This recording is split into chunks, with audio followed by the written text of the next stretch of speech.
Este programa explora o uso e o abuso de drogas ao longo da história. Recomenda-se critério ao telespectador. Por que usamos drogas? E quando teve início a nossa relação com elas? Me diga, o homem pré-histórico usava cogumelos Coisas mágicos? da Idade da Pedra. Quais civilizações antigas usavam drogas para entrar em transe? É quase como uma grande incursão grega, na qual esperamos viajar por um outro mundo. E é real, você só está percebendo um espectro mais amplo. Quais drogas fortaleciam alguns impérios enquanto envenenava outros? E quando é que o governo finalmente entrou em cena e deu um basta? Incineramos tudo isso, sim, queimamos Vocês tudo. queimam muito fumo, cara. As drogas pesadas de hoje sempre foram consideradas pesadas? Como podemos saber quais drogas são seguras para o nosso organismo? Estão me dando ansiedade. Tem alguma droga para ansiedade?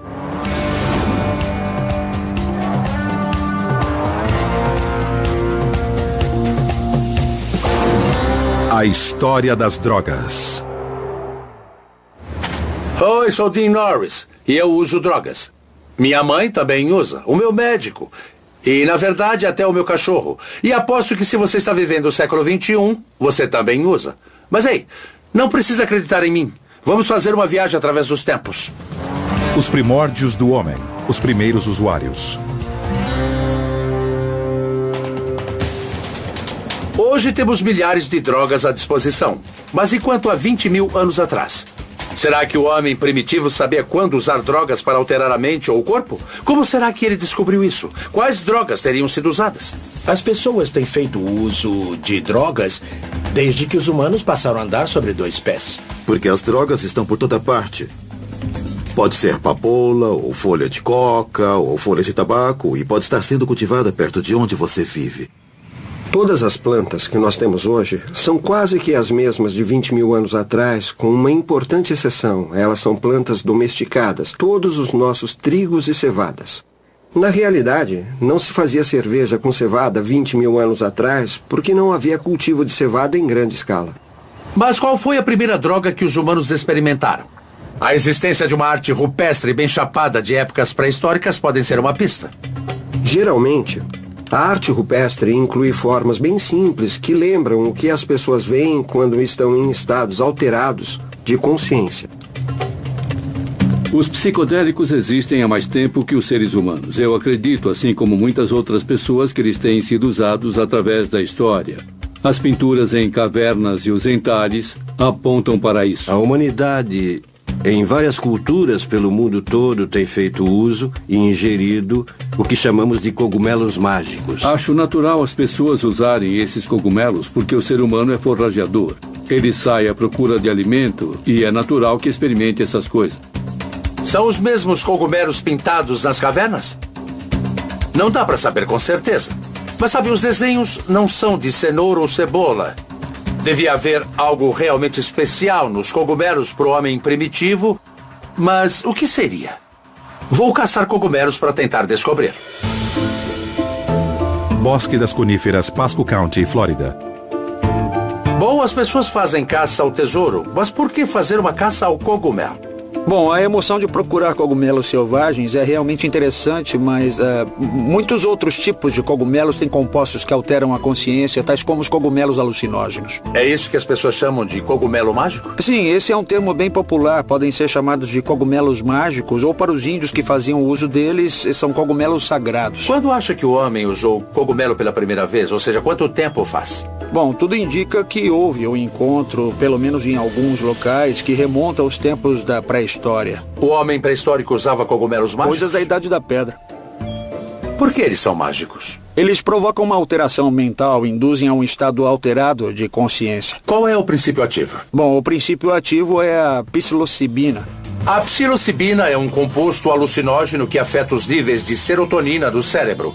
Causa enjoo, vômito, fraqueza muscular e incapacidade de distinguir a fantasia da realidade.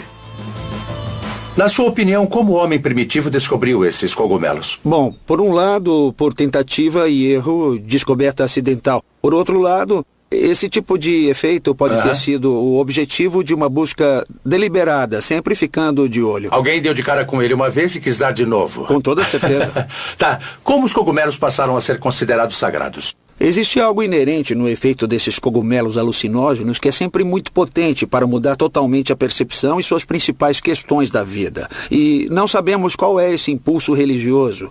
É algo que não se pode explicar, em outros termos, pelo jeito. Não sabemos com certeza se o homem primitivo experimentou tais cogumelos, mas com certeza há muita especulação. Uma visão polêmica é que experiências de expansão da mente com cogumelos mágicos podem ter ajudado na evolução humana. Nos círculos acadêmicos sobre psicodélicos, essa é a teoria do símio chapado. Parece provável que plantas psicoativas tiveram um papel importante na evolução humana. Você fica mais sagaz se usar psicodélicos da forma correta. Você pensa mais claramente, vê as relações na natureza, observa onde uma semente esteve, você vê que algo cresce dali, então começa a coletar sementes. Os macacos não faziam isso nessa época, mas um macaco psicodélico pode ter feito isso, ou seja, um modo totalmente novo de estar no planeta pode ter se iniciado com os psicodélicos.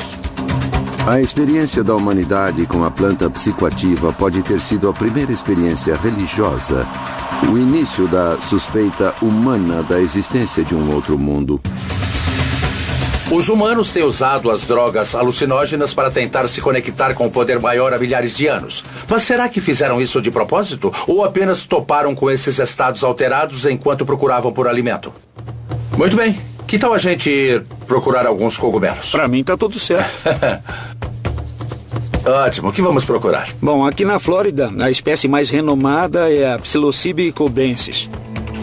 Eu estou vendo alguns cogumelos bem ali, na verdade. Sim, parecem cogumelos. Tá. São os que estamos procurando? Estes não são Psilocybe cubensis. Os cogumelos aqui contêm veneno letal. Eu digo isso numa primeira olhada. Que legal. Olha só. Os mais perigosamente venenosos tendem a ser brancos, lamelas brancas, esporos brancos e apresentam uma base em forma de bolsa. Então, se estou querendo ter uma experiência religiosa, esse não é o cara. Sim, é algo que você não vai querer comer, não importa seu objetivo. Isso. Está interessado em ver o cogumelo alucinógeno, o Psilocybe cubensis? Você sabe que sim. Bom, vamos arriscar saindo desse habitat. Vamos para um pasto seguindo por aqui, porque é lá que teremos melhores chances, eu acho. Vamos conferir, então? Vamos lá. Devido às chuvas recentes, temos as perfeitas condições para uma caça aos cogumelos. Estou errado ou isso é esterco? Esterco de vaca, excremento, fezes, cocô. Os cogumelos mágicos crescem no esterco? De preferência. Do fedor e da sujeira surge o Psilocybe cubensis. Os cogumelos surgem do cocô? Sim. Tá, e as pessoas comem isso? Assim, os índios chamam alguns deles de angelitos ou anjinhos. Mas esse cogumelo nasce do cocô. Gostaria de saber exatamente o que estamos procurando para poder te dar uma força. Eu só vou apontar os cogumelos quando puder vê-los. 90% do que vemos quando olhamos para um cogumelo é por enganação. Tá. Por exemplo, esses cogumelos aqui são do gênero Panaelos, mas parece que poderiam ser o Psilocybe cubensis. Nós veríamos um roxo escuro. E se comer esse aí? Você pode sentir um momento de confusão. Você não fica chapadão? Não, mas eu sei de uns caras que tentaram ficar chapados quando provaram este e de repente começaram a sentir uma tremedeira como se estivessem dentro de um motor de um foguete Saturno V e disseram, meu Deus, Houston, vamos partir, vai ser uma viagem em tanto. Daí eles se prepararam, mas de repente aconteceu um estalo e a viagem acabou ali. Horas procurando muito esterco de vaca, muitos cogumelos, mas nenhum deles mágico. Começa a me perguntar se vou chegar a conhecer o tipo verdadeiro. Sim. Agora sim. Olha só. Eureka! As drogas nos têm feito mais bem do que mal? Qual o papel que as drogas tiveram no modo que somos hoje? Como nossos ancestrais toparam com elas pela primeira vez? Vamos continuar nossa jornada através da história das drogas. Os primórdios do homem, os primeiros usuários. Aqui nos pastos da Flórida está ficando mais úmido a cada minuto. Estou começando a duvidar que o homem primitivo possa ter ingerido os cogumelos mágicos, já que são tão difíceis de achar. Você acha que os cogumelos mágicos são uma droga ou um remédio? Conceitos como droga e remédio são, em parte, definidos pela cultura. Na nossa sociedade, o remédio é inerentemente tido como bom. Na sociedade nativa, você vai ouvir conceitos tais como remédio bom e remédio ruim, ou seja... Sabe qual é esse aí? Esta cor lhe parece azul? Com certeza. Também acho que é azul. Estamos atrás do Psilocybe cubensis. Não é o caso aqui, mas este pode ser um Copelândia. É mesmo? Olha só. Este formato em particular tem a cor azul no chapéu e parece que sim, contém psilocibina. Sei. É um Psilocybe cubensis, potencialmente alucinógeno, e este pode ser o Copelândia. Eureka! Então está segurando o cogumelo mágico na mão. Na minha opinião, tudo indica que é ele. É sim. Hora de te prender por porte de droga. Brincadeira. Você olha para as drogas e se pergunta: há alguma prova de que nossos ancestrais usaram drogas para provocar estados alterados de consciência? Podemos provar isso ou não? E, infelizmente, a resposta é: não podemos, porque não temos resquícios dessas plantas.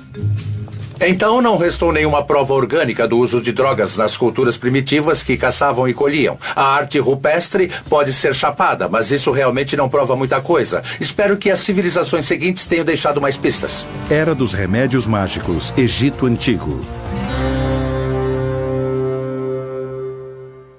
O Egito na antiguidade era considerado o armarinho de remédios do mundo, e eles conheciam as complexidades de um grande número de toxinas e de substâncias psicoativas. Os textos mais antigos que temos devem datar de uns 3.500 anos. Um deles se chama Papiro de Ebers e trata da fonte de conhecimento onde os médicos têm bebido há 1000 anos. Escrito por volta de 1550 a.C., o Papiro de Ebers é um dos documentos medicinais mais antigos do mundo. Menciona dezenas de substâncias familiares usadas como remédios paliativos. Alho para curar hemorroidas, aneto para aliviar flatulência e mel para problemas respiratórios. Além de um surpreendente remédio caseiro usado para acalmar os bebês, o ópio. Desde que funcione. O ópio tem sido maravilhoso, analgésico e tem sido uma dádiva para a humanidade. Este recipiente imita um bulbo. Você encontra objetos assim por todo o Egito. Se reparar no formato, de ponta cabeça, ele lembra a cápsula da papoula. E estas linhas retas na superfície remetem à raspagem que era feita para retirar o ópio presente nesta flor. Além de descobrir remédios mágicos, os egípcios também usavam substâncias em cerimônias de magia. Entre tais substâncias, olíbano e mirra. Quase qualquer pessoa sabe o que são o olíbano e a mirra, porque foram os presentes dados ao menino Jesus. E, quando inalados em ambiente fechado, podem ser bem poderosos. Os egípcios tinham total consciência do uso do olíbano, como um meio de motivar as estátuas, pois era um modo de os deuses falarem através delas. E parece que tanto os egípcios quanto os gregos conseguiam fazer isso incensando as plateias com grandes quantidades de olíbano. Quem sabe se o olíbano e a mirra podem fazer as estátuas conversarem entre si nos dias de hoje? Só que um recente estudo científico em ratos indica que o olíbano e a mirra talvez consigam diminuir a dor e aliviar os sintomas da depressão e da ansiedade. Conheço gente que faz experimentos com o olíbano e ele é um psicoativo. Os egípcios antigos usavam drogas como remédio em cerimônias de magia. Mas será que usavam drogas para se divertir? Os antigos egípcios tinham vários festivais anuais, épocas em que pareciam ficar bem alterados. Havia festivais de bebedeira para a deusa Arthur. A pessoa tinha que beber muita cerveja vermelha. Os egípcios levavam sua cerveja muito a sério e faziam questão de ter o estoque sempre cheio. Isto é uma caneca egípcia para cerveja com mais de 6.000 anos. E esta foi feita para ser colocada no túmulo de um amigo, para ele ter cerveja por toda a eternidade. A frase que escrevemos nas lápides é "descanse em paz". Mas os egípcios escreviam que você tenha pão e cerveja. Os antigos egípcios construíram pirâmides, projetaram cidades e governaram por milhares de anos. E claramente as drogas fizeram parte da vida deles. Mas houve outra civilização construtora de pirâmides do outro lado do mundo que fez uso da droga e isso pode tê-la levado a viagens muito maiores. Era dos nativos psicodélicos, a América Antiga. Ouvi falar que os maias curtiam todo tipo de droga maluca. Vamos ver se isso é verdade. Uau! Então, aqui é Copan. Essa é Copán, uma das grandes cidades dos antigos maias. Eles construíram esses templos monumentais por toda parte, onde hoje é Guatemala, Belize, El Salvador Ocidental, Honduras e Sul do México. Era uma sociedade muito avançada. Extremamente avançada. Exuberância vegetal e tantas estátuas de aparência ameaçadora. Vamos lá, esse lugar promete. E aqui fica o Templo 11, bem aqui. Olha só o que é isso. A ideia era ficar cada vez mais perto do céu, onde as divindades vivem, os deuses. Então vamos nos aproximar deles? Tá bom, vamos lá. Bom, eles eram uma sociedade avançada, não tinham elevador? Não, nada de elevador. Deviam ser carregados até lá em cima. Legal. Então os maias construíam suas pirâmides para chegar mais perto dos deuses. Estariam usando drogas com o mesmo objetivo? Estamos quase lá. Para descobrir, temos que ficar nas alturas. E claro, estou falando da altitude. As culturas pré-colombianas do hemisfério ocidental tinham uma rica variedade de substâncias psicotrópicas naturais para usar, e eles usavam em ritmos de adoração por toda a América do Sul e América Central. Se essas culturas nativas sabiam que estavam cercadas por plantas psicoativas, arrisco a dizer que Copán não era uma exceção. É realmente a grande cidade maia que fica nas montanhas. É tipo um reinado na montanha. Alguns até a descrevem como sendo o Shangri-La dos maias. Sei. É meio difícil imaginar como teria sido viver aqui. O que sabe sobre o modo como encaravam as drogas? Bom, eles eram agricultores, Tá. então eles tinham um bom conhecimento do mundo vegetal.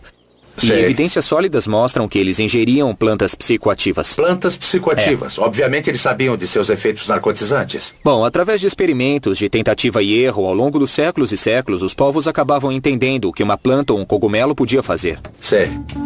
Os maias deixaram pistas das drogas que podem ter usado antes de desenharem seus cogumelos. Mas se realmente usaram drogas psicodélicas, que tipo de experiências buscavam e por quê?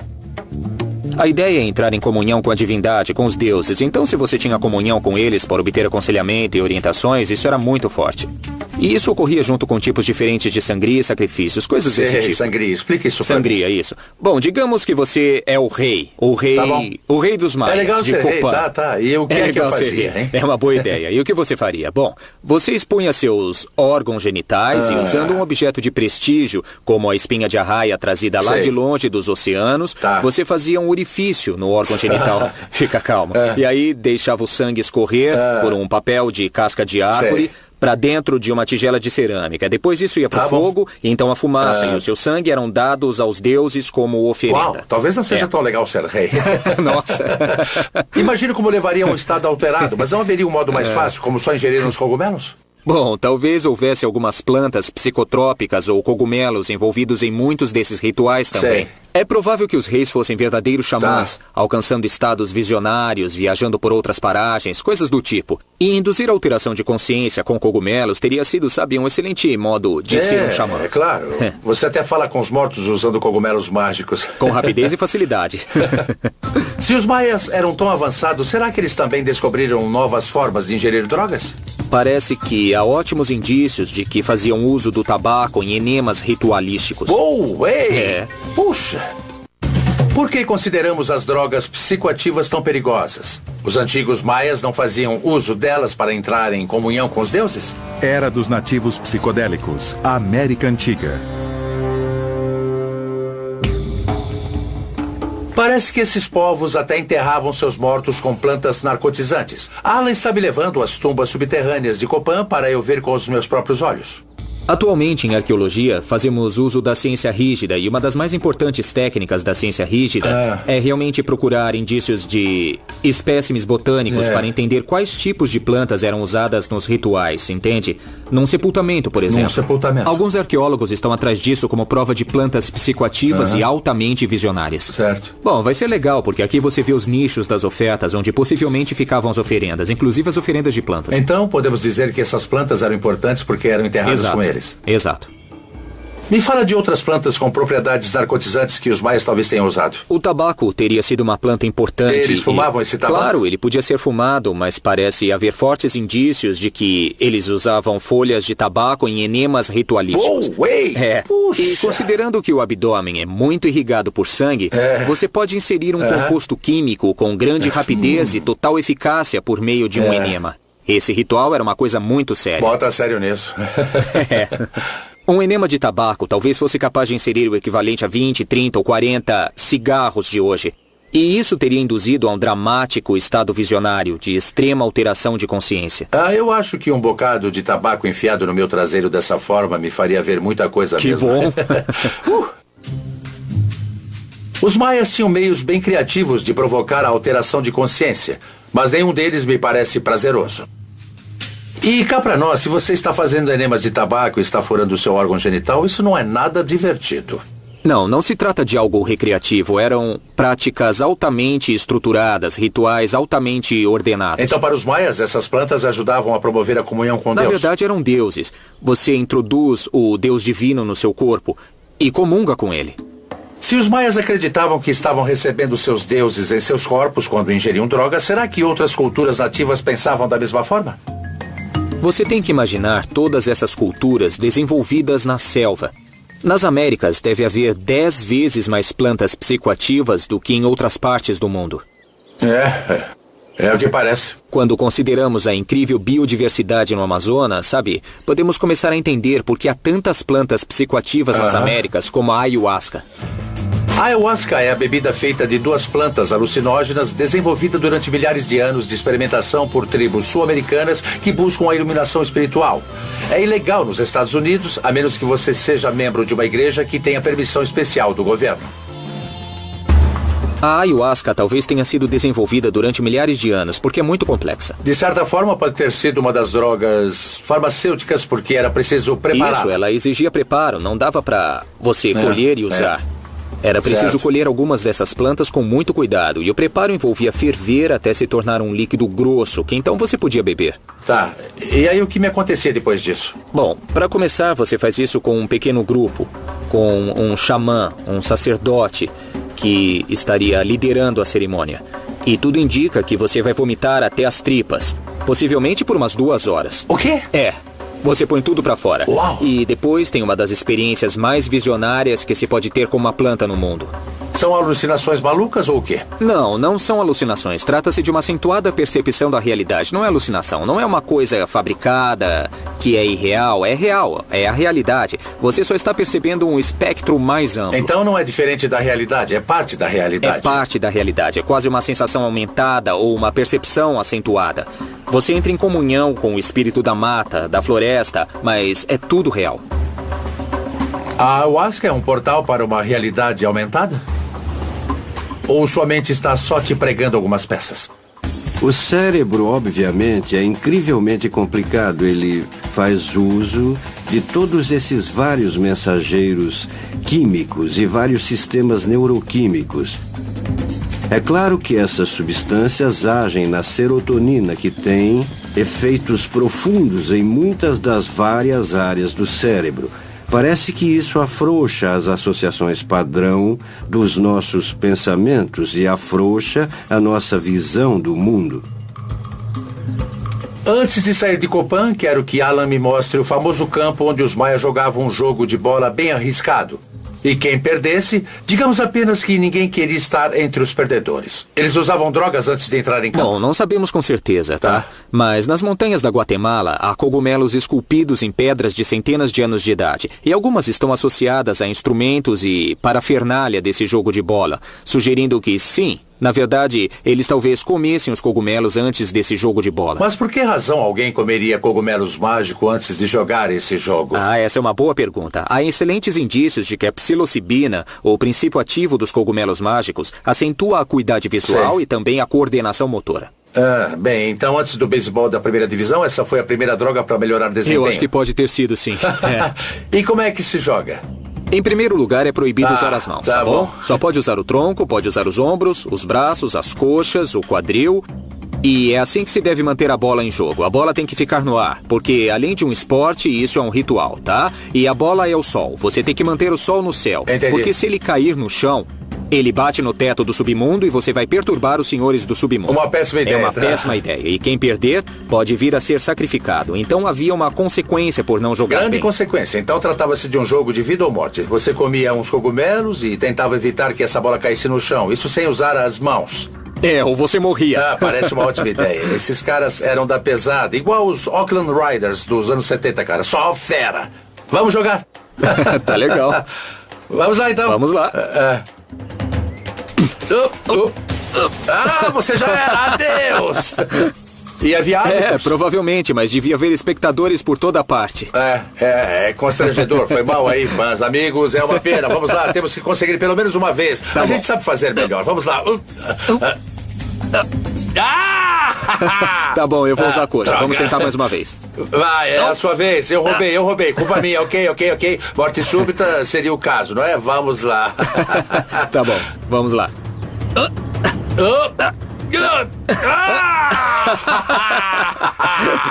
Parece que chegou a hora do sacrifício. Vem, vamos nessa. Para os maias e outras culturas nativas ao redor, as drogas eram um portal para o reino do espírito. Atualmente classificamos as drogas psicodélicas no nível mais alto das drogas restritas. Mas para as culturas nativas das Américas, as drogas alucinógenas como os cogumelos e a ayahuasca sempre foram ferramentas sagradas para obter conexão. E quanto à sociedade antiga que nos deu a democracia? Eles achavam a mesma coisa? Era dos cultos secretos, a Grécia Antiga. Os antigos gregos acreditavam que as drogas eram venenos letais ou remédios preciosos.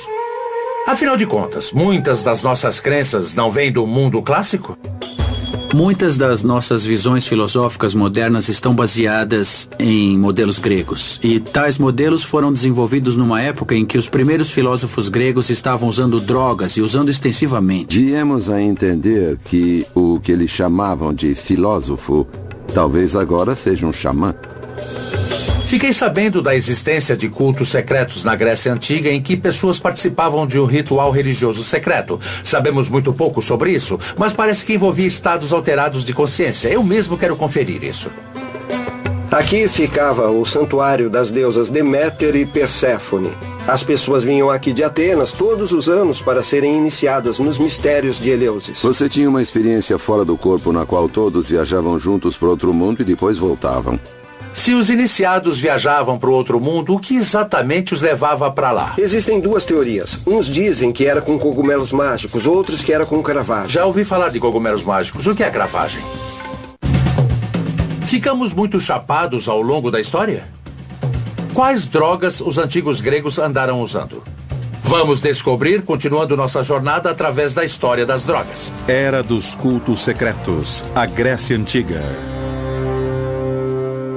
Se os antigos maias usavam drogas para se conectar com os deuses, será que os gregos antigos faziam a mesma coisa? O que eles esperavam descobrir com o ritual secreto dos mistérios de Eleusis? E o que exatamente proporcionava essa descoberta? Os mistérios de Eleusis eram uma grande experiência religiosa na antiguidade clássica. Durou 2000 anos. Aqui é um telesterium. Era aqui que tudo acontecia. Uau, é enorme. Quase um Madison Square Gardens dos gregos, digamos assim. Ele atraía milhares de pessoas. Vê os degraus em volta da borda? Tá. As pessoas ficavam ali em pé. Havia luz, escuridão, música, dança, tudo isso. Então era como uma enorme festa rave dos gregos, não é? Isso mesmo. Essa é uma boa descrição. Uma total sobrecarga sensorial e sua vida mudava para sempre. Mas não era uma moçada com objetos luminosos no meio do mato. Sócrates, Platão e Aristóteles, os três foram iniciados nos mistérios de Eleusis. Alguma coisa devia estar abalando o mundo deles. Era um encontro com os deuses. Com os deuses? Uau!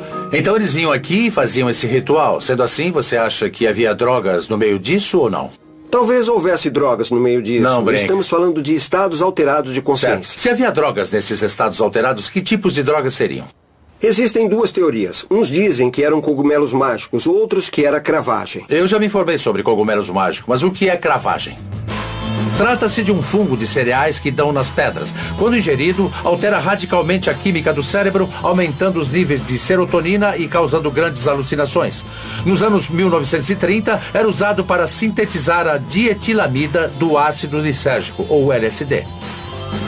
Sabemos que havia uma bebida que os iniciados bebiam chamada Kyclon, feita com centeio e poejo, um tipo de hortelã. E eles ingeriam isso. Então, se era centeio, se também havia cogumelo no meio, pode muito bem ter sido cravagem. Essa é exatamente a teoria. Parece que a cravagem daria a eles A capacidade de ver a deusa por causa dos efeitos psicotrópicos no organismo. O principal problema é que ninguém ainda conseguiu extrair da cravagem uma droga alucinógena que não seja mortal nem paralisante. Uau! A cravagem pode ser um perigo, sim, com certeza. E talvez por isso os atenienses não quisessem que essa fórmula caísse nas mãos do público. A substância causava interesse e podia ser mal usada em situações de recreação. E isto era um delito capital.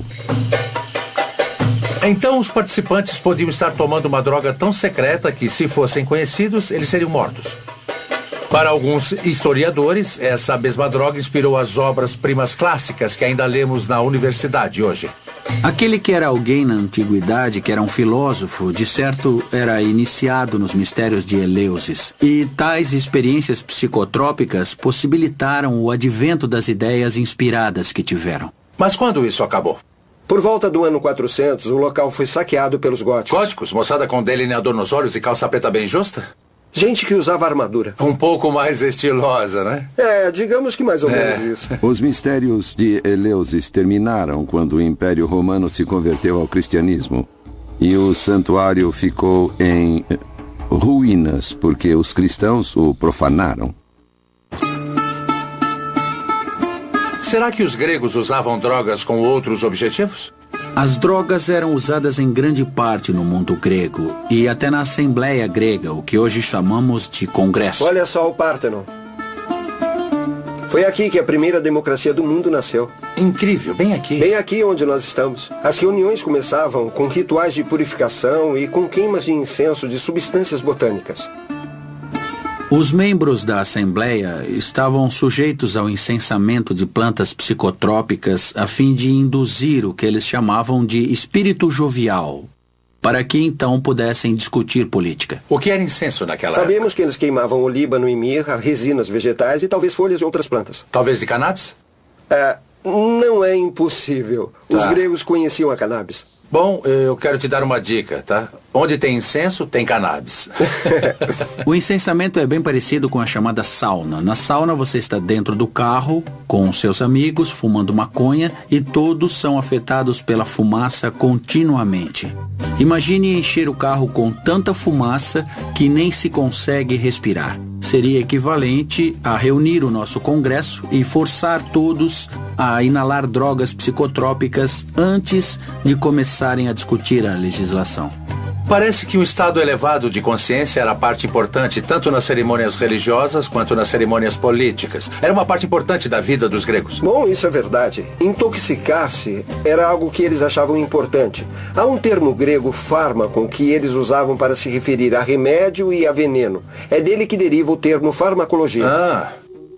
O médico grego Hipócrates, considerado o pai da medicina moderna, reconhecia que talvez houvesse uma razão científica para as drogas afetarem nosso corpo de determinada forma. Os gregos diziam que qualquer substância colocada dentro do corpo que causasse uma mudança podia ser potencialmente boa ou ruim. Petri Borelli. O veneno de cobra era uma das drogas mais comuns na antiguidade.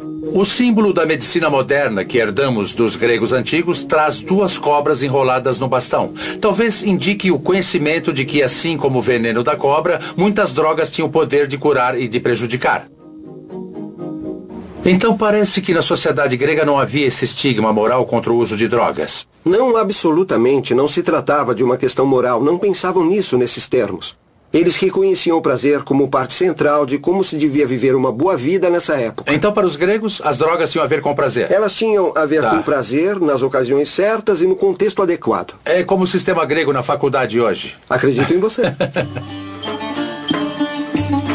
De rituais religiosos a oferendas políticas e ao estudo medicinal, os gregos tinham uma sofisticada relação com as drogas. Eles entendiam que o uso delas podia ser perigoso. Mas usar drogas ainda não era uma questão de certo e errado. Era do julgamento moral, primórdios da religião. É possível que Jesus e as drogas tenham disputado a fé e devoção das pessoas por mais de 2000 anos? Para os gregos antigos e outras religiões pagãs, as drogas eram uma peça-chave do processo de conexão com os deuses. Então, por que os primeiros cristãos pensavam diferente? Os primeiros cristãos expressavam uma grande ansiedade e até desconfiança quanto aos prazeres do corpo. Mesmo naquela época, as pessoas sabiam que as drogas podiam induzir aos prazeres do corpo e isso não estava em sintonia com a mensagem cristã. A fé em Cristo é o único caminho para a salvação. Então a fé nas drogas se tornou um problema. Lá pelo século IV, com o surgimento dos imperadores cristãos, as primeiras leis antidrogas são introduzidas na sociedade. E essas leis se concentram no uso de drogas por essas religiões rivais de culto secreto. Bom, se as pessoas estão tomando drogas psicodélicas e tendo a experiência de comunhão com Deus, por que elas precisariam da igreja? Os primeiros cristãos queriam que as pessoas vissem que a fé no Cristo era a única forma de ter uma experiência religiosa autêntica. E alguns historiadores acreditam que os primeiros cristãos fizeram uma verdadeira guerra contra as drogas. Os cristãos se tornaram gangues andarilhas de agentes mantenedores da lei. E esses monges acabaram destruindo templos e matando pessoas. Será que o cristianismo se sentiu ameaçado pelas drogas? Será que a fé numa substância conflitava com a fé em Jesus? Era do julgamento moral, primórdios da religião. Se as religiões pré-cristãs usavam drogas para vivenciar Deus, o cristianismo parece pensar que as drogas farão exatamente o oposto. Por que essa divisão? Espero que o Centro de Recuperação Calvário em Fênix me dê algumas respostas. Para aqueles que querem um elemento cristão em seu tratamento, aqui é um lugar onde podem vir e não terão que deixar nada de lado. Podem vir que a sua fé em Deus será parte do tratamento. As pessoas podem vencer o vício da droga se acreditarem no poder maior? Num recente estudo, os alcoólatras em programas de reabilitação com base na fé tinham 30% mais chance de permanecerem sóbrios do que os que estavam em programas seculares. Americanos de fé também vivem mais, geralmente são mais ricos, e têm mais chance de se recuperar de uma cirurgia com risco de morte. Um pouco de fé leva a pessoa longe, e acho que a reabilitação não é uma exceção. O que fez os cristãos decidirem se opor às drogas em primeiro lugar? Eles viam as drogas como um concorrente desde o início? Segundo alguns historiadores, os primeiros cristãos fizeram uma verdadeira guerra contra as drogas.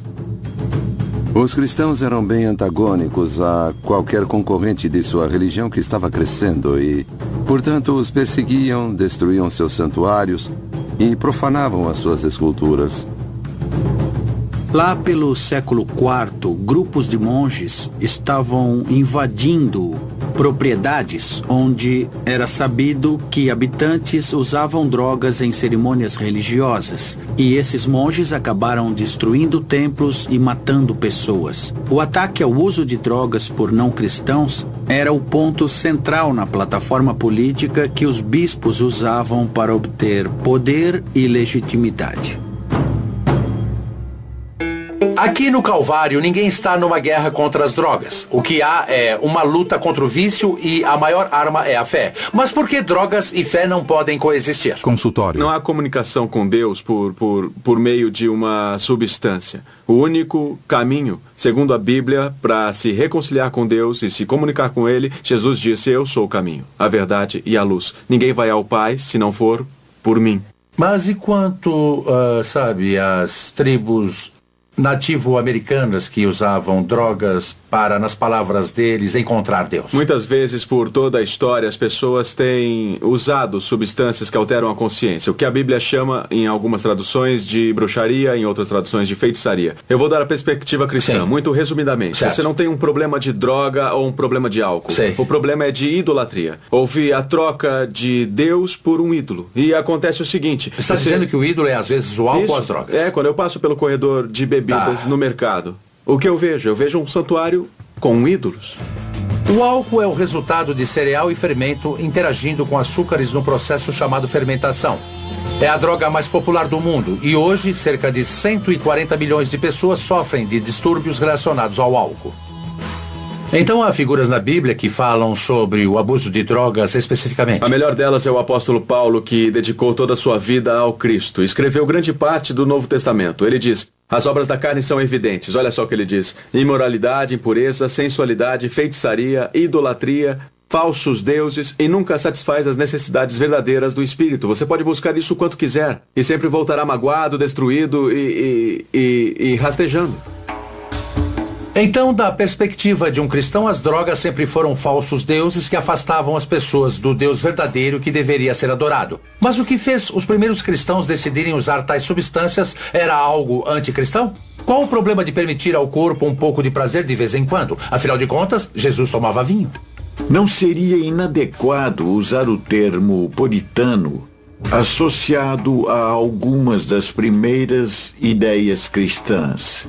Esse senso de autonegação era uma parte importante de, no mínimo, uma espiritualidade idealizada pelos primeiros cristãos. Uma coisa que você vê emergindo desse período é, pela primeira vez na história, uma visão das drogas como uma atividade imoral.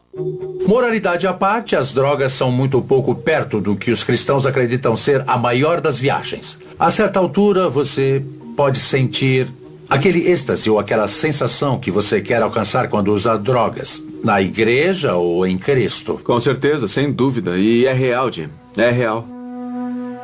Então, o cristianismo tem se colocado firmemente contra as drogas desde o início, mas o judaísmo tem uma pegada diferente.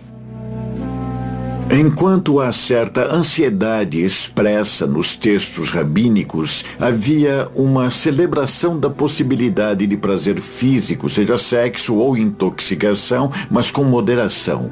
Cada coisa em seu devido lugar e com moderação, mas tudo é uma parte importante do modo como vivemos esta vida neste corpo e neste mundo. Outras religiões são um pouco menos abertas ao uso de drogas. Para os mormons, o corpo é sagrado, que significa ausência de álcool, tabaco, drogas ilícitas e até mesmo cafeína.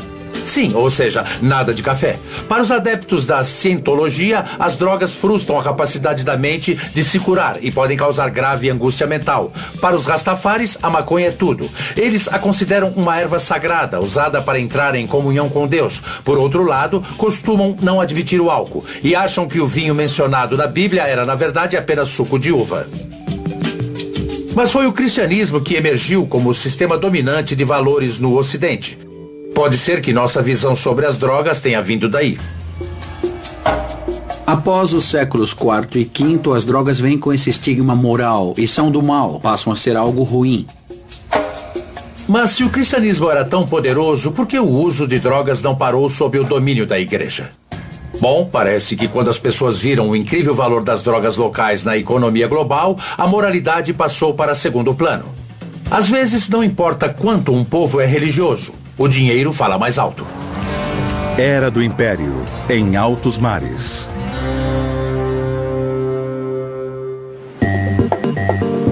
Quando as potências europeias começaram a explorar os mares no início do século XV, a descoberta de novos mundos significou a descoberta de novos mundos cheios de drogas. As drogas começaram como produtos locais e a razão disso é que grande parte delas vem das plantas e as plantas não estavam uniformemente espalhadas pelo mundo.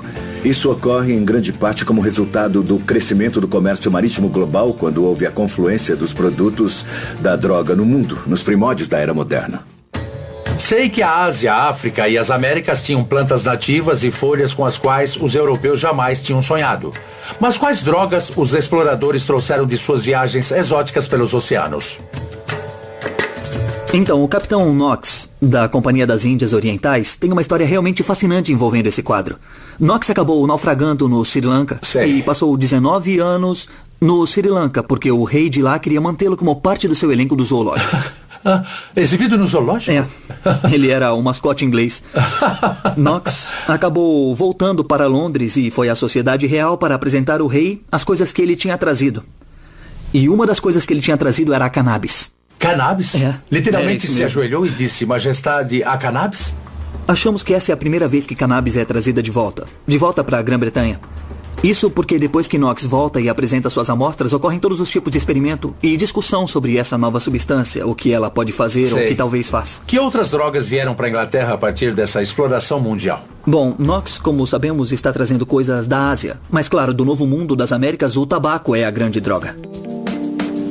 Os europeus, quando descobriram o tabaco, também descobriram novos meios de consumir uma droga, que é fumando. Algo que se tornaria muito importante não só com o tabaco, mas pelo consumo de outras drogas posteriormente. Então, o modo mais fácil de obter a maior concentração de droga no cérebro ou é injetando na veia ou fumando. Antes do início do século XVII, fumar como forma de administrar drogas, pelo menos na Europa, era algo incomum. As pessoas descobriram essas novas drogas e entraram no comércio mundial. Descobriram novas formas de administrar essas drogas. Ou seja, deixar o gênio psicoativo sair da garrafa. Quando as drogas chegam ao mercado global, o marketing global vem na sequência. Então, antes da Coca ou da Pepsi, a primeira marca global foi o Ópio Patent. Isso, se você comprasse o Ópio Patent, sabia que estava comprando coisa boa. Quais drogas cruzaram os altos mares e se espalharam pelo globo? Vamos continuar nossa jornada pela história das drogas a partir do marco zero do tempo. Era do Império, em alto mar. Observatório Real. Você está pisando no meridiano de Greenwich. O que está a oeste está em um hemisfério, o que está a leste está em outro hemisfério. Então Londres, essencialmente, está no centro do mundo. Os britânicos diziam que aqui era o centro do mundo e, por acaso, bem no meio de Londres. Além de arbitrário, escolheram aqui porque podiam escolher. Uma das coisas que trouxe o meridiano zero para cá foi a atuação comercial da Companhia das Índias Orientais, com chá, especiarias e também o ópio. E aí está uma grande parte da história do Império Britânico e da Companhia das Índias Orientais. O ópio atua inundando o cérebro com alcaloides narcóticos, proporcionando intenso prazer e aliviando a dor. Tem sido amplamente usado há milhares de anos e talvez seja o remédio mais antigo do mundo para diarreia. Um dos principais meios da Companhia das Índias Orientais pagar pela carga de chá era transportando o ópio para a China. Uau! O Ópio Patent. Eles começaram a desenvolver, incentivar e tentar vender na China, e essa era tida como a primeira marca mundialmente conhecida. Então, antes mesmo da Coca ou da Pepsi, a primeira marca global foi o Ópio Patent. Isso, sabia que ao comprar Ópio Patent, você estava comprando coisa boa. Fume o Ópio Patent, tá bom. O bom, a Inglaterra queria o chá da China, mas os chineses só queriam prata ou ópio. E a Inglaterra, claro, não tinha ópio. É aí que a Índia entra em cena. Como todo comerciante inteligente, a Inglaterra terceirizou a fabricação do ópio para a Índia e depois trocava esse ópio pelo chá da China. E a estratégia deu certo, pelo menos por um tempo. Os chineses, é claro, não gostaram nem um pouco disso. O imperador chinês, o sujeito mais poderoso da época, decidiu, bom, agora chega, eu vou pôr um fim nesse comércio de droga. Eu vou deter o comércio do ópio. E ele então destrói uma enorme quantidade de ópio britânico que seria vendido à China. Essa foi a faísca que deu início à Primeira Guerra Anglo-Chinesa, chamada pelo jornal Times de Londres de a Guerra do Ópio. É interessante os chineses terem iniciado essa guerra com os britânicos destruindo um monte de ópio e os americanos iniciarem com os britânicos destruindo um monte de chá no episódio da festa de Boston. É, bom, esse é o problema de ser um império comercial, eu suponho. É. Quando a Primeira Guerra do Ópio irrompeu em 1839, os britânicos importavam quase 3 milhões de quilos de ópio por ano. E como resultado dessa Primeira Guerra do Ópio, os chineses foram forçados a parcialmente legalizar esse comércio e, como resultado do segundo conflito, tiveram que legalizar totalmente a comercialização. No ano de 1879, os britânicos importavam algo em torno de 7 milhões de quilos por ano. E o ópio chegou a voltar para a Inglaterra? No fim do século XIX e início do século XX, isso passa a ser um problema ainda maior. Na segunda metade do século XIX, as pessoas, sobretudo os reformistas, começaram a despertar para o fato de que o mundo tem o problema das drogas. Embora o dinheiro ainda fosse muito bom, essas empresas eram realmente muito lucrativas. Mas e quanto aos bêbados? E os manicômios? E os antros de ópio? E o custo disso para o governo? E os acidentes? E as internações nos hospitais? As pessoas e os governos que fabricavam os remédios estavam lucrando muito, já que o uso se espalhara por todo o globo. Em pouco tempo, as drogas começaram a afetar o modo como as pessoas pensavam o mundo. Pergunte aos artistas. Sou capaz de apostar que eles ficaram malucos com esse fornecimento irrestrito. E para saber ainda mais, vou fazer uma viagem até o lar do sempre maioral William Shakespeare. De onde será que vinha a inspiração do bardo? Estamos aqui em Stratford-upon-Avon, cidade natal de Shakespeare, certo? Há alguma evidência de que Shakespeare tenha usado drogas? Bom, é muito difícil dizer. Em alguns sítios arqueológicos foram encontrados cachimbos com resquícios de cannabis e cocaína em propriedades que ele possuía. Então a resposta é sim. Mas nem tanto. Porque esses cachimbos datam mais ou menos do mesmo século em que Shakespeare estava vivo. Se eram ou não realmente dele ou então de alguém que ele conhecia, é difícil de dizer. Então, quais peças de Shakespeare falam sobre a visão dele sobre drogas? Muita gente diria que a peça mais viajante talvez seja Sonhos de uma Noite de Verão. E a Royal Shakespeare Company, cuja sede é aqui mesmo, está levando essa peça. Talvez você mesmo queira conferir. Acho que vou, sim. Royal Shakespeare Company. Sonhos de uma Noite de Verão parece ser uma das peças de Shakespeare mais doidonas. Seria isso mesmo? Parece que é assim. É a primeira peça dele que meio que nos mostra uma droga sendo usada e nos apresenta os efeitos. Tá, vocês acham que Shakespeare pode ter usado drogas enquanto escrevia essa peça? Ele é de Stratford e teria um bom conhecimento de vários tipos de ervas e plantas, estimulantes e calmantes da região, então... Tá. Bom, eu diria que com certeza sim. Tá. E se a gente pegar o soneto 76, lá onde ele fala... É o meu soneto favorito. Isso, exato, a famosa erva, o composto estranho. Não venha me dizer que isso é uma forma de escrever apenas. Sim, também tem aqueles anos perdidos de Shakespeare. O que ele fazia naquela época? A lista de artistas que usaram drogas é longa e distinta. Todos sabemos que Vincent van Gogh tinha uma queda por absinto, assim como Oscar Wilde, Edgar Allan Poe e Pablo Picasso. Claro, Picasso também curtia um ópio, assim como Charles Dickens e Mary Shelley. Allen Ginsberg escreveu Uivo sobre o peiote, um hábito que também tinha Jim Morrison e Hunter S. Thompson. Ray Charles e James Taylor eram viciados em heroína e Johnny Cash transitava entre barbitúricos e anfetaminas. Adolf Hitler não era artista, mas vale notar que injeções diárias de metafetamina no bumbum e gotas de cocaína nos olhos o ajudavam a passar o dia. E a maconha? Precisamos dar a lista? Após alguém fumar um baseado, o cérebro está fazendo conexões que ele normalmente não faz. E essa é meio que a definição de criatividade, associar um evento, um fato, uma experiência, uma emoção com outra que você nunca tinha tido. Maconha. É claro que muitos dos nossos artistas mais amados sucumbiram ao abuso de drogas. A heroína foi responsável pelas mortes de Janis Joplin e Sid Vicious, que a mistura de heroína com cocaína, o famoso Speed, matou John Belushi, Nick Drake e River Phoenix. Cocaína. A cocaína ceifou a vida de Ike Turner e Joe Entwistle, do The Who, enquanto que a combinação de cocaína com morfina foi o fim de Chris Farley. A morfina dominou o comediante Lenny Bruce e Heath Ledger consumiu uma versão lícita da heroína, o Oxy, além de mais uma meia dúzia de narcóticos. Preciso dizer mais? Sem as drogas ainda poderíamos ter esses criadores e suas experiências artísticas, mas não sem a experiência que no geral essas drogas detonam. É sempre uma troca.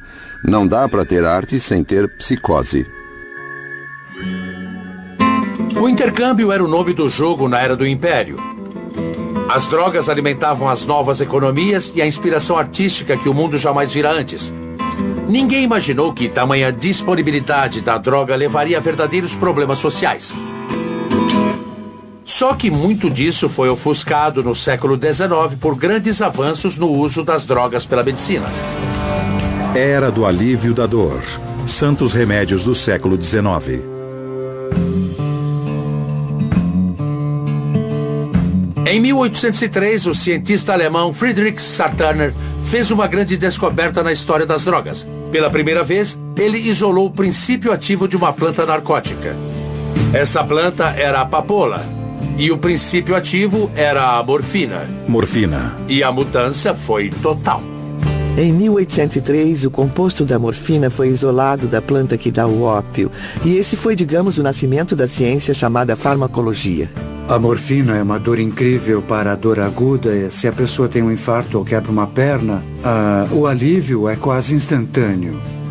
A inteligência humana nos forneceu tantos e valiosos usos clínicos para as drogas, mas isso também trouxe o caráter viciante dessas substâncias. Com narcóticos cada vez mais potentes saindo dos laboratórios, alguém parou para pensar o que tais drogas poderiam nos causar?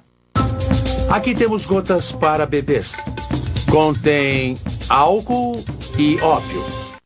Será que as drogas mais perigosas nasceram em forma de remédio? E a morfina era um analgésico revolucionário? Ou foi usada para enredar uma nova geração de viciados? Era do alívio da dor. Santos remédios do século XIX. Na esteira do advento da morfina, as drogas processadas em laboratório tiveram seu auge no século XIX. Algumas drogas bem estranhas começaram a chegar ao mercado, abrindo a temporada de ouro para o velho amigo boticário. Boticários e farmacêuticos. Olá, como vai, Soldin? Oi, Dr. Jeremy Green, muito prazer. O prazer é meu. Então, que lugar é este?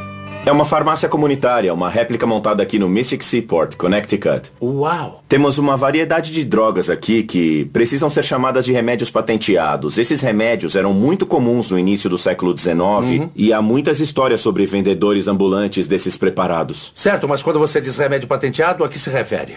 Na verdade, eles tinham o direito de guardar segredo quanto à fórmula desses remédios e faziam afirmações incríveis, que eram corroboradas com o testemunho de centenas e centenas de homens, mulheres e crianças que haviam sido curados das aflições mais terríveis com apenas uma gota dos compostos. A medicina em si era bem limitada no século XIX, sabe o que fazer e o que não fazer em certas doenças. Eletricidade engarrafada. A indústria do remédio patenteado nem sempre sabe o que está fazendo, nem sempre sabe como o produto está agindo, mas querem que o consumidor sinta que o produto esteja funcionando.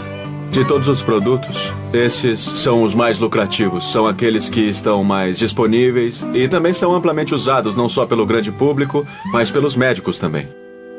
Jeremy, vamos dar uma olhada em alguns desses frascos e ver Esse é do bom. Contém. Esse aqui é elixir de ópio. A gente começa a pensar que tipo de coisa você colocaria num preparado se fosse tentar vender como remédio. Drogas como ópio, morfina. Talvez você tivesse pouco interesse em dar alívio às pessoas, mas com certeza queria vender seu produto. Essa era a vantagem de vender cocaína em pó, como remédio para a febre do feno. Se você vende esse pó, o comprador vai saber que ele funciona. Ele vai sentir. Vai haver uma reação e era só isso que as empresas de remédio patenteado queriam. E qual era o efeito? Bom, muitos desses remédios faziam as pessoas se sentir muito bem, e quanto mais você via que o remédio era forte, aumentava ainda mais a sua crença nele e você recomendava o uso aos seus amigos, família. Então, nesses termos, essas drogas realmente funcionavam, mas elas com certeza também eram extremamente prejudiciais. Na época dos remédios patenteados, tudo era muito desregulamentado e, como resultado, além das pessoas ficarem viciadas, muita gente morria após ter ingerido alguns desses preparados. Eu gostei deste aqui. É calmante e revigorante. Isso. Certo? E é a cura permanente para todas as doenças nervosas. Isso. Há uma impressionante quantidade de afirmações nesse aqui, veja. Altamente concentrado, especialmente adaptado para o alívio e cura permanente de todas as doenças nervosas. Cefaleia, nefralgia, dispepsia, distúrbio biliar, diarreia, constipação, resfriados, tosses, febres, tremedeira, males do fígado, tuberculose, perda de apetite, fraqueza feminina, desmaios, palpitações, espasmos, tontura, tosse compulsiva, sarampo, etc. e etc. Está mesmo escrito etc. e etc. aqui no final. É possível dizer que a indústria do remédio patenteado é a medicina do Velho Oeste. Às vezes até literalmente. Eles pegavam algo carregado de morfina e anunciavam como cura do vício da morfina. Inundavam a paisagem com anúncios. Os produtos Carter, eles pintavam as pedras que margeavam as estradas. São precursores do estilo outdoor. Eles faziam carnaval para se promover. De certa forma, o nascimento da propaganda na América pode ser associado à indústria do remédio patenteado. Remédio anticálculo biliar do Dr. Shreves. Durante esse período, o rápido crescimento da indústria de remédios está sempre em busca do próximo campeão de vendas. Essa busca fez surgir uma droga potente que viria a ocupar um lugar infame na história. As empresas de remédio identificam a cocaína como um novo produto de enorme potencial para o mercado. E elas são as verdadeiras responsáveis por transformá-la numa substância comercial. Elixir de coca. Os médicos rapidamente pularam no bonde da cocaína, começaram a usá-la como anestésico em cirurgias da garganta e dos olhos e endossaram os santos remédios populares e elixires miraculosos que estavam tão à disposição na época. Há histórias maravilhosas da década de 1880 sobre médicos que tinham um paciente deprimido ou uma mulher que não falava havia meses e quando medicava com cocaína começava a falar. E isso é revolucionário. Com a cocaína, a máquina do marketing do remédio patenteado estava a todo vapor. Fabricantes de produtos à base de cocaína fizeram de tudo para garantir que o consumidor soubesse que a cocaína estava no produto. Esse era o ponto. E claro, a cocaína era o principal ingrediente num novo tônico popular, cujo slogan é Coca é o que há. Em Atlanta, na década de 1890, se você queria pedir uma Coca-Cola na farmácia, por exemplo, você talvez dissesse, me dá aquela droga ali. A cocaína tinha chegado em grande estilo e as pessoas estavam descobrindo todo tipo de uso para ela. Você começa a ver nas décadas de 1880 e 1890, na América, patrões de todo o país decidindo que precisavam garantir que seus funcionários tivessem acesso à cocaína. Pastilhas de cocaína. No final do século XIX, as drogas fortes estavam por toda a sociedade e ninguém estava livre de seus efeitos. Bom dia, bebê feliz. Bom, olha só, este aqui são gotas para bebês. E contém álcool e ópio. E curam, certo? É um remédio para aliviar gases, cãibra e cólica. Muito do que hoje temos como estruturas regulatórias para prevenir a venda casual de narcóticos vem do fato de que davam esse tipo de coisa para as crianças dormirem. Tá, eu gostaria muito de um remédio para o meu filho. Bom, então esse aqui é o ideal, viu? Os fabricantes de remédio estavam empurrando todas essas drogas para o público com pouquíssimo conhecimento dos efeitos a longo prazo. Claro que elas usavam drogas, afinal, ninguém dizia para não usar. O sabor é ótimo. Não fizeram nenhum estudo longitudinal para saber se, isso funciona no primeiro mês, mas depois... E os consumidores continuavam voltando. Volte se precisar. E eles voltavam. Em 1898, a empresa farmacêutica Bayer introduziu a heroína como um supressor da tosse, além de substituto seguro e não viciante para a morfina. Porém, assim como a cocaína e a morfina, a heroína pode se apoderar do corpo de uma pessoa e nunca mais largar. Com o uso dessas drogas, o corpo se torna dependente fisiologicamente, ou seja, o sistema respiratório e o cérebro vão se adaptando à presença delas. Se você de repente parasse de ingerir, ia notar algo desagradável.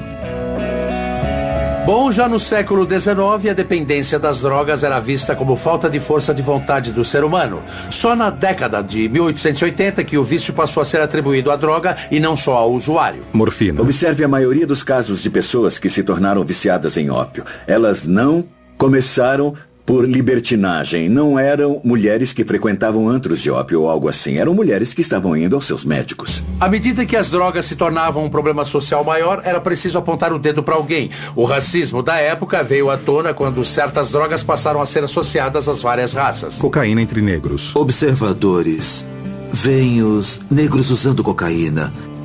E a mesma coisa que atraiu a atenção dos patrões, porque ela tornaria os negros mais fortes, mais potentes, aumentaria a resistência e a capacidade.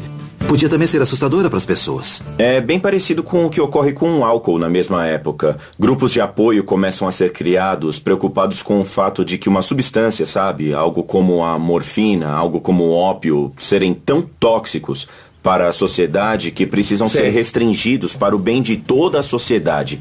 Quando entramos no século XX, nossa atitude diante do uso da droga começa a mudar. Começamos a ver as drogas como eram, um problema que tinha de ser enfrentado. A pergunta era, o que vamos fazer a respeito? Era da regulamentação, a repressão no século XX, aprovado pela FDA. Em 1900, começaram a pensar uma nova forma de reagir às drogas, utilizando a lei. Tentando proteger as pessoas dos perigos que acompanhavam o acesso não regulamentado às drogas, o governo criou a Agência de Alimentos e Medicamentos, a FDA, em 1906, forçando os fabricantes de remédio a trazer no rótulo de seus produtos a presença de alguma substância narcótica perigosa. Deram um passo à frente em 1914, criminalizando o uso recreativo dos narcóticos, restringindo aos médicos a permissão para o fornecimento. Quando o governo federal começa a reprimir o médico, você precisa de uma outra fonte de suprimento e é aí que nascem as redes de contrabando. Desprovidos de drogas. Quando a cocaína e a heroína são criminalizadas, claro que nasce um mercado negro para aqueles que fazem uso dessas drogas por uma série de razões. A porcentagem de viciados com histórico criminal, transgressor, aumenta proporcionalmente.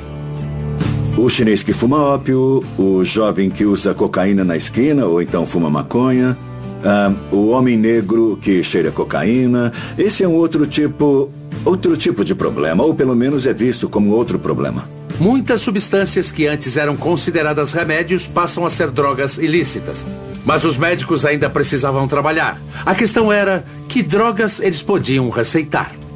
Houve uma abertura para que novas drogas tomassem o lugar de sedativos, analgésicos e estimulantes. A FDA tinha que determinar quais drogas eram seguras e quais não eram. A Lei sobre Alimentos, Drogas e Cosméticos de 1938 estipulou que a FDA tinha que aprovar as drogas antes de alcançarem o mercado. A posição é bem delicada. Grande parte desse trabalho é da ciência. E muito desse trabalho é julgamento. E as pessoas tendem a discordar nos dois casos. O governo teve que deixar que o álcool e o tabaco ficassem de fora porque tais drogas já estavam culturalmente enraizadas. Todos sabemos o que houve quando tentaram proibir o álcool durante a lei seca. Com o álcool dissemos, não adianta. Vamos parar. Mas com as drogas, a decisão que tomamos foi, não adianta. Vamos endurecer mais. Uma guerra contra as drogas se anunciava e alguém iria ter que participar dela. E dentro de um ano, acho que vão passar cerca de 907 milhões de quilos de drogas por aqui. 907 milhões? É. O que acabam fazendo com toda essa maconha? Levamos tudo para o incinerador e queimamos tudo. Como? Queimam tudo isso? Queimamos tudo. Vocês queimam muito fumo, então? Quando foi que nosso governo decidiu regulamentar as drogas? Porque algumas são lícitas e outras não. E quem é que decide, afinal? Era da regulamentação, a repressão do século XX, aprovado pela FDA. Mesmo quando as regras da FDA endureceram nas décadas seguintes, uma droga surpreendente, que agora é totalmente ilícita, era simplesmente classificada como experimental. Em 1938, um cientista suíço de uma grande empresa farmacêutica criou uma droga que provaria ser a substância mais forte e mais concentrada para alterar a mente que o mundo conheceu, o ácido lisérgico 25, o LSD. LSD. Eu diria que o LSD é potencialmente a experiência mais transformadora, mas também pode ser a experiência mais catastrófica e horrível que vai tornar a vida intolerável. E o suicídio é a única opção. O LSD inunda o cérebro com um composto alucinógeno causando profundas alterações de consciência.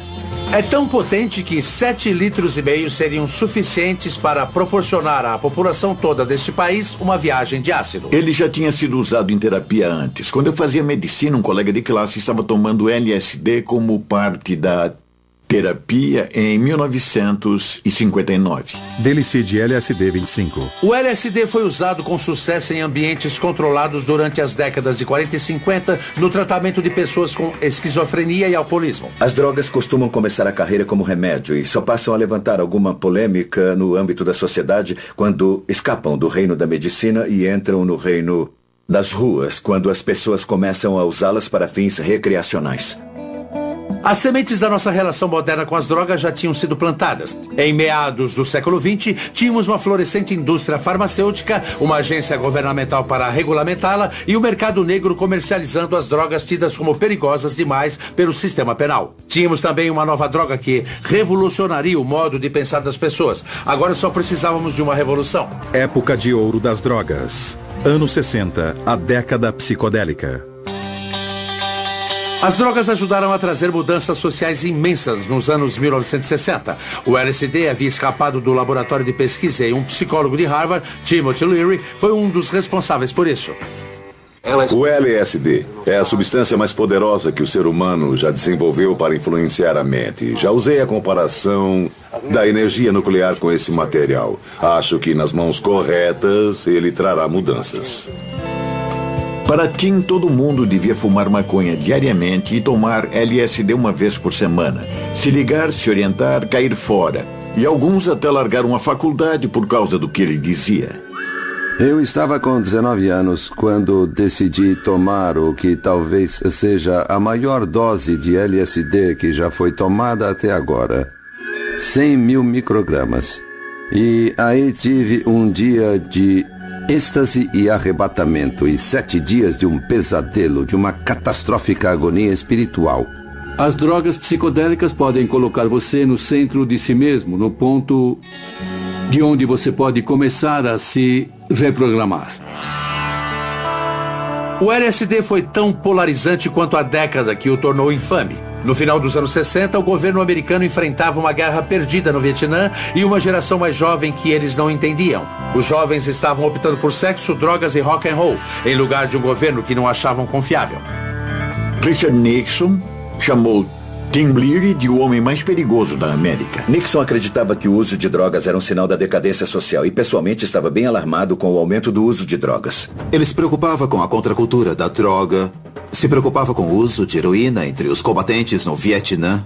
Jovens e gente da classe média estavam usando drogas como nunca antes haviam usado. Parece que toda essa problemática da droga estava convergindo para ele e sua administração. Temos que travar o que tenho chamado de guerra total ao inimigo público número 1 nos Estados Unidos. O perigo das drogas. Nixon decide se comprometer totalmente.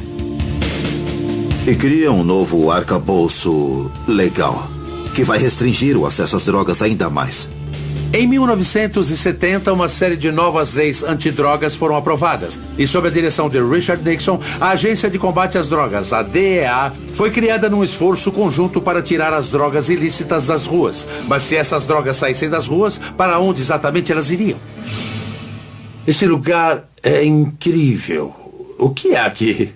Aqui é o depósito oficial de drogas da região sudoeste dos Estados Unidos, usado pela DEA para guardar grandes quantidades de drogas ilícitas antes de serem destruídas. No caso aqui, é mais maconha. Quantos quilos você diria que tem aqui no momento? No momento, acho que temos por volta de 100 quilos. Cerca de 100 mil 100 quilos? quilos. E dentro de um ano vão passar cerca de 907 mil quilos de drogas por aqui. 907 mil quilos? Eu não sou matemático, mas pode me dizer quanto isso equivale no mercado? É muita maconha. Muito, né?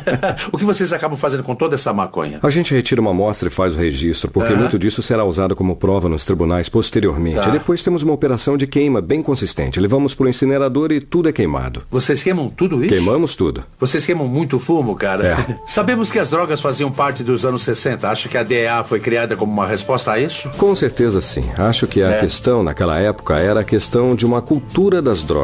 E acho que o governo então quis consolidar recursos para tentar fazer algo para resolver o problema. Qual seria a missão da DEA? É garantir o cumprimento da lei das substâncias controladas, que é a lei federal antidrogas do governo americano. Com a lei das substâncias controladas de 1970, você tem uma lista classificatória, que vai de 1 a 5. Na lista 1 estão as drogas que são terminantemente proibidas. Quando achamos que uma droga tem alto potencial de abuso, nós notificamos a DEA, que então a insere numa lista. A FDA classifica as drogas perigosas em 5 listas. Na lista 1 estão as drogas mais viciantes e com menor valor medicinal. Na lista 2 estão as drogas um pouco menos viciantes e com mais valor medicinal. E por aí vai, até chegarmos na lista de número 5, muito coerente. Mas a maconha, inclusive a medicinal, é uma droga da lista 1, enquanto drogas como cocaína, PCP, oxi e morfina estão na lista 2. O álcool e o tabaco nem são mencionados. A maconha está na lista 1 agora. Não tem nada a ver com medicina ou ciência. Só tem a ver com a política e orçamento da DEA. Nos anos 70, trabalhamos muito no centro da cidade, nas ruas. Qual era a droga nessa época? A droga nessa época, muito LSD, muita heroína, muita maconha. Nos anos 80, passamos para o crack. Foi uma epidemia no final dos anos 80. Era muita violência associada a ele. Tivemos de formar forças-tarefa para combater essa violência. E nos anos 1980, as leis antidrogas ficaram ainda mais duras. E as penas de prisão para os transgressores ficaram mais longas. No mandato de Reagan, a regra era agir com todo rigor contra as drogas. Diga sim à sua vida. E quando o assunto for drogas e álcool, diga não.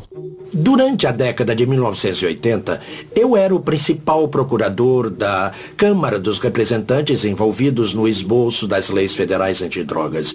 Eu fiquei muito perturbado com o que aconteceu. Eu tinha ciência de que as leis que estávamos aprovando eram profundamente ineficazes, que estávamos enriquecendo os cartéis que pensávamos estar combatendo. Houve um aumento das overdoses, as prisões estavam mais cheias e eu via tudo isso.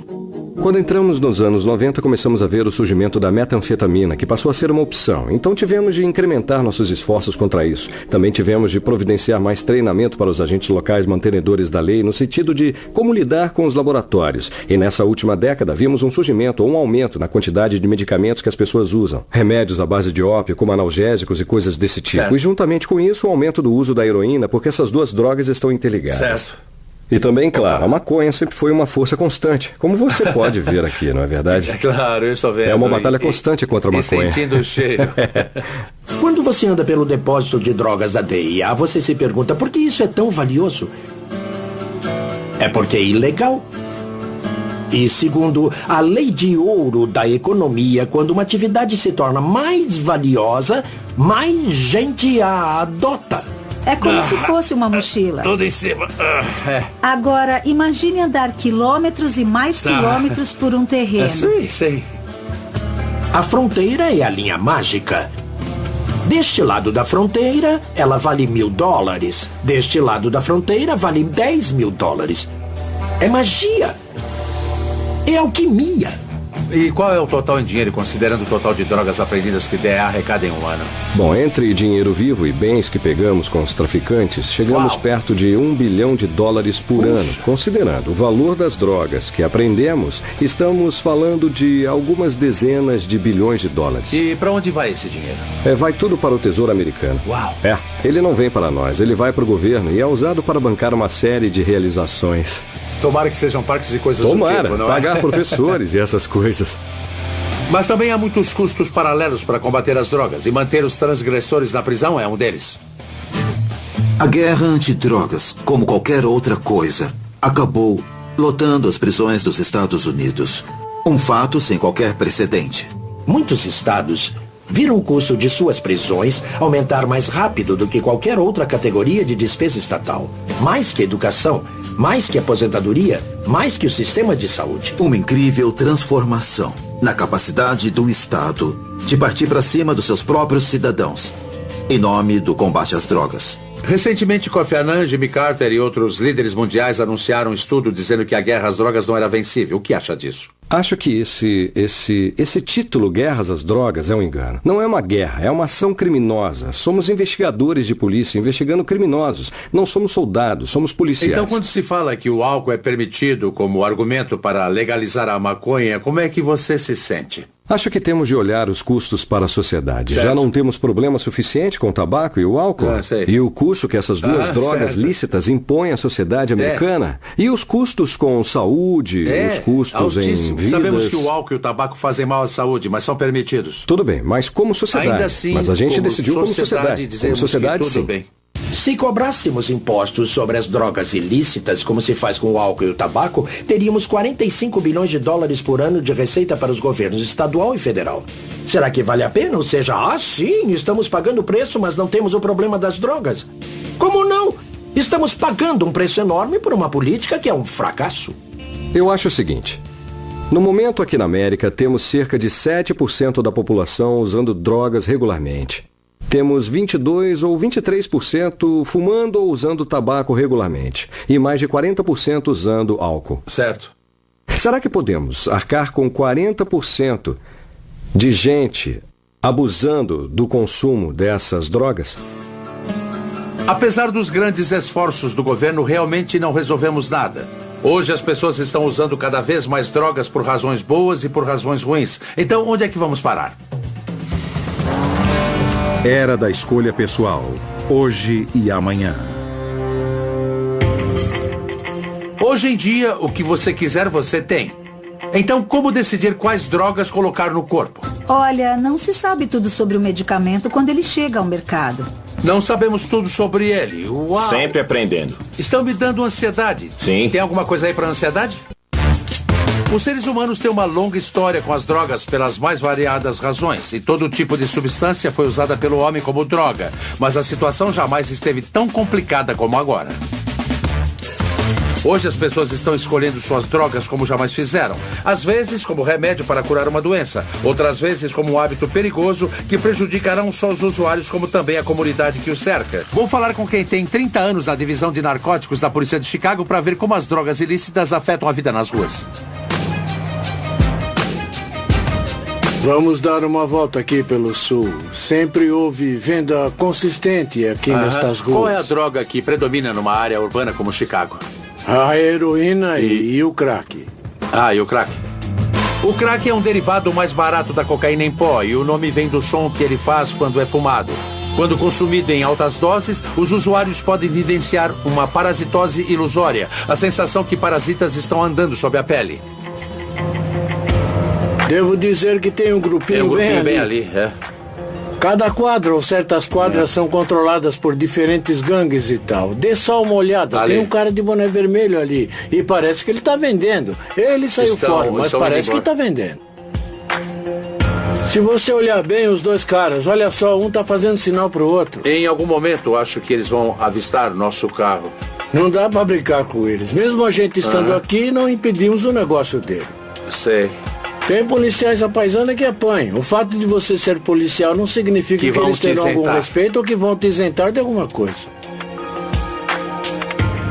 Nosso país tem 4% da população mundial, mas consome 65% do suprimento de drogas pesadas do mundo. A droga ilícita mais popular aqui agora é a maconha. Depois vem a cocaína e os alucinógenos, incluindo o êxtase. Estima-se que metade de todos os crimes cometidos no país tem a ver com drogas. O custo das drogas ilícitas para a nossa sociedade é espantoso. O paradigma do abuso de substâncias é mais de 200 bilhões de dólares. Experimente quantificar isso. Enquanto as drogas ilícitas na sociedade americana custam à sociedade 200 bilhões de dólares por ano, a indústria farmacêutica gasta 70 bilhões por ano para desenvolver novos medicamentos. Aqui em Chicago, há apenas algumas quadras do tráfico de drogas no centro da cidade. A indústria farmacêutica se reúne para o encontro anual da Associação para Informação sobre Drogas, a DIA. A DIA existe para difundir informações neutras sobre drogas. O que eu queria saber é como foi que deixamos nossa relação com as drogas se complicar. É de cair o queixo. Quando você vê que um medicamento leva 10 anos para ser desenvolvido e custa $1 bilhão. 10 anos e $1 bilhão para um remédio? Veja o caso de algo como Lipitor, ou sei lá, o processo de desenvolvimento, desde o primeiro teste em humanos até a aprovação pela FDA, são 10 anos. E o custo é de $1 bilhão. Eu tenho uma ideia para um remédio. Quando você toma, ele vai pra academia e corre 8 quilômetros pra você. Correndox, vai se chamar Correndox. Mas e as drogas lícitas do mercado seriam seguras? As empresas devem ter uma ideia bem clara do efeito de uma substância antes de colocá-la à venda, certo? Jim, somos uma empresa de consultoria de segurança que atua junto à indústria farmacêutica. Ajudamos as empresas a avaliar os efeitos colaterais de uma substância. Não se sabe tudo sobre o medicamento quando ele chega ao mercado, então... Não se sabe tudo sobre ele, Uau! Sempre aprendendo. Vocês estão me dando ansiedade. Sim. Tem alguma coisa para ansiedade? Se tiver uma pílula, eu tomo já. Está a caminho. Será que minha cabeça está assim? Com todos esses medicamentos disponíveis hoje, são os médicos que continuam sendo os guardiões dessas substâncias. Oi, sou o Dean Norris. Marquei às 5h15. Por favor, aguarde aqui. O Dr. Isaacs já vai atendê-lo. Ótimo. Este ano, no meu check-up anual, vou fazer mais algumas perguntas ao Dr. Isaacs. Dean Norris, olá, vamos entrar. Prazer, Vem comigo. E como tenho mais de 40 anos, o Dr. Isaacs terá que realizar de novo meu exame anual da próstata. É aqui. Seu apetite está bom? Infelizmente, sim. E você dorme bem à noite? Geralmente. Muito bem. Isso. Impressionante. Eu perdi muito peso. Olha só, 2 pontos a menos. Quanto? Eu perdi 22 quilos? Depois do check-up, vou querer ouvir a opinião do Dr. Isaacs sobre a questão das drogas. E se eu lhe dissesse que andei muito estressado, que tipo de medicamento prescreveria para me ajudar nisso? Com muita frequência tenho receitado benzodiazepinas e remédios da família do Vale. E se eu lhe dissesse que estou tendo problemas para dormir? Ambien, ou Sonata, ou Lunesta. E se eu dissesse que ando extremamente ansioso? Se estiver falando de terapia de longo prazo, eu receitaria os medicamentos da família do Prozac. Os medicamentos psicoativos são receitados pelos médicos em caso de mudança intencional de foco e comportamento, estresse, oscilação de humor ou para suprimir a dor. Eles são tomados em excesso por mais de 16 milhões de americanos pelas mesmíssimas razões. Vendo a estatística, o número de medicamentos sob prescrição médica que são vendidos já está ultrapassando o teto desde a década de 50. Acha que nunca fomos tão medicados ao longo da história? Com certeza, isso porque temos mais medicamentos e mais opções do que jamais se viu na história. Uma técnica muito usada pelas empresas farmacêuticas para atingir um público-alvo é a venda da doença. Dessa forma, eles condicionam o povo a perceber certas experiências como sendo uma doença que pode ser curada com um medicamento. Então, por exemplo, você achava que era tímido, mas na verdade você tem uma doença chamada timidez. É uma patologia, você está mais tímido do que deveria e nós podemos te ajudar com isso. Mas, doutor, no final das contas, temos o governo nos dizendo que podemos ou não tomar. Temos nossos amigos recomendando fazer isso ou aquilo. Temos comerciais na TV dizendo que devemos ir ao médico e pedir isso ou aquilo. Como vamos saber o que colocar ou não dentro do corpo? Só você pode ser responsável por aquilo que entra no seu corpo. E tomar decisões sobre quais drogas usar vai facilitar as coisas? Parece que no futuro nós teremos mais opções. Mas as drogas serão melhores? Estamos partindo para a era das drogas customizadas, ou seja, o que uma droga tem intenção de fazer, ela vai fazer mais dramaticamente, com mais eficácia, quer você queira ou não. Novas pesquisas podem também encontrar novos usos para drogas antigas e, em alguns casos, tais drogas antigas podem ser ilícitas. Existe atualmente um estudo na Universidade de Nova York que se encaixa nisso. Estão testando uma droga da lista 1 em pacientes terminais de câncer, na tentativa de reduzir a ansiedade diante do final da vida. Usar essa droga em pesquisa exige permissão especial da DEA e uma série de medidas de segurança. O que é bem engraçado, porque nossos ancestrais só tinham que sair a campo e encontrá-la.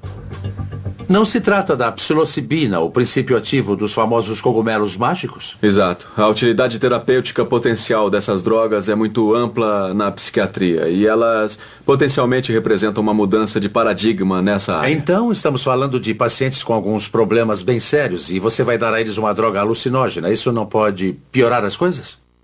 Temos que ter muito cuidado. Essas drogas podem vir acompanhadas de efeitos psicológicos adversos. Os psicodélicos parecem afetar cada pessoa de um jeito e nem sempre são previsíveis. Tais drogas alucinógenas têm efeitos psicológicos profundos e adversos quando entram no organismo humano. Já aprendi que drogas como a psilocibina têm sido usadas para criar experiências espirituais há milhares de anos. Parece que os pacientes desse estudo estão tendo experiências semelhantes com essa droga.